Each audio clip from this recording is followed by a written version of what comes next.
Milan. 1495. The torches flicker against stone walls. Nobles gather for a spectacle. A knight in polished armor sits motionless at the center of the hall. Suddenly it moves. The head turns. The visor rises. An arm lifts in mechanical precision. There is no man inside. Only gears, cables, levers. In that moment, the line between life and machine disappears, and the Renaissance quietly witnesses something the world would not fully understand for another 500 years. Leonardo da Vinci is remembered as a painter, the Mona Lisa, the Last Supper. But the truth is darker and far more unsettling. Leonardo wasn't simply creating art. He was dissecting the mechanics of existence itself. Bone, Muscle, air, water, gravity.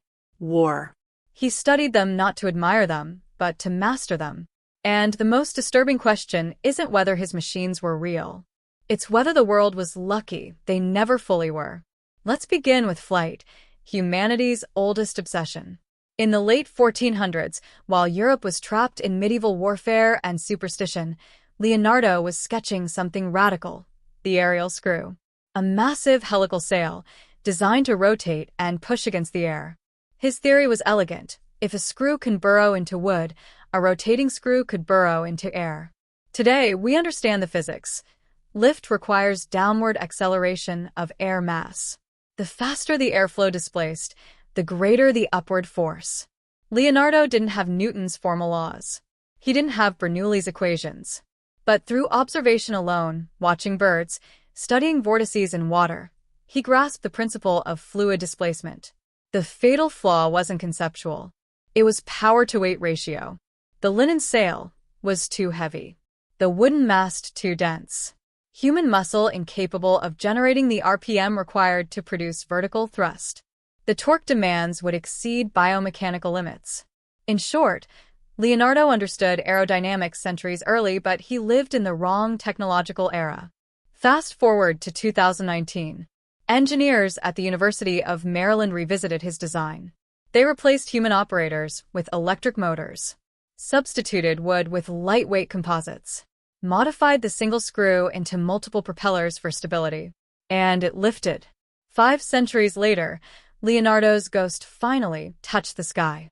But flight was only half the story. Leonardo didn't just want humanity to rise. He wanted it to survive the fall. His parachute design was unlike anything before it.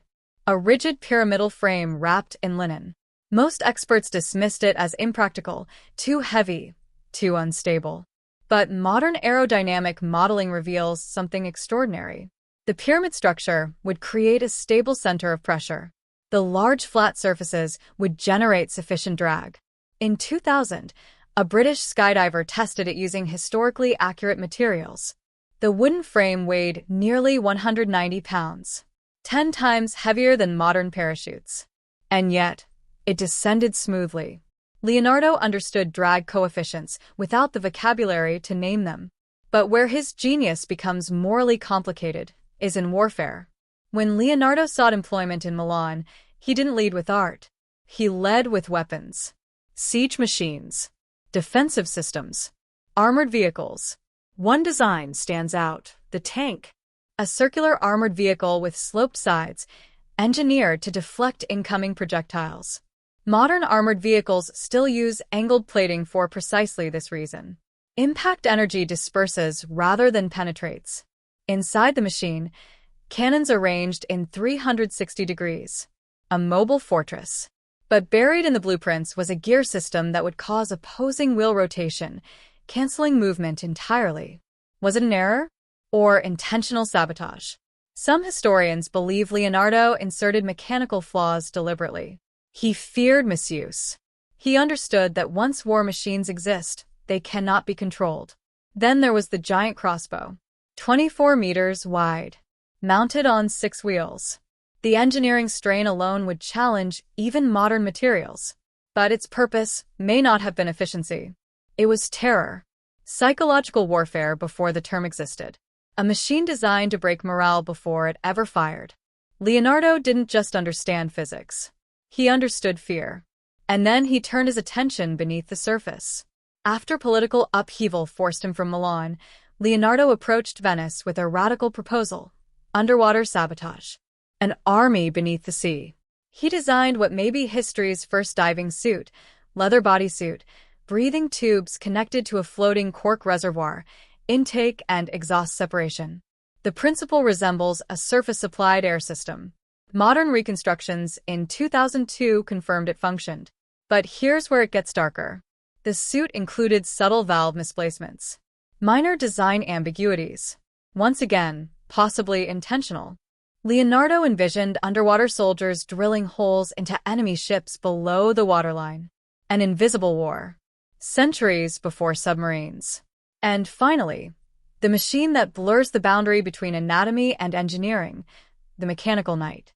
Unlike many of his other designs, this one was likely built. It could sit, stand, move its arms, turn its head, possibly produce sound.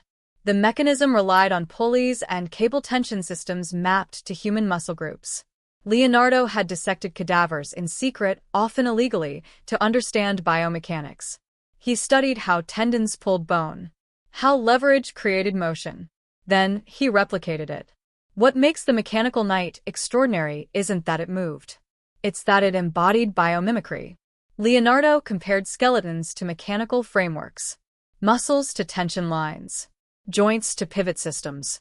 He essentially created a fully mechanical humanoid automation system in 1495. When roboticists reconstructed it in the early 2000s, they confirmed its functionality. No electricity, no microchips, just geometry, gravity, counterweights. Leonardo had reverse-engineered life. So, here's the uncomfortable truth. Would his inventions work? With 15th-century metallurgy and energy systems, rarely. With modern materials and propulsion, surprisingly often. But the deeper question isn't mechanical viability. It's philosophical. Leonardo lived in a time governed by faith, monarchy, and rigid tradition.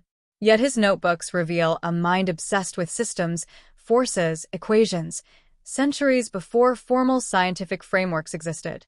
He saw airflow before aerodynamics. He saw robotics before automation. He saw underwater warfare before submarines. He wasn't just inventing machines. He was mapping the future. And perhaps the most chilling realization is this. If Leonardo had access to modern materials, lithium batteries, carbon fiber composites, precision machining, how much sooner would humanity have reached the technological age?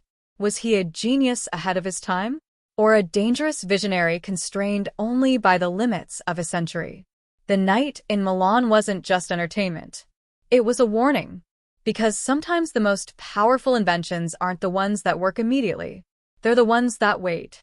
And Leonardo da Vinci may have been the first engineer in history to design for a world that did not yet exist.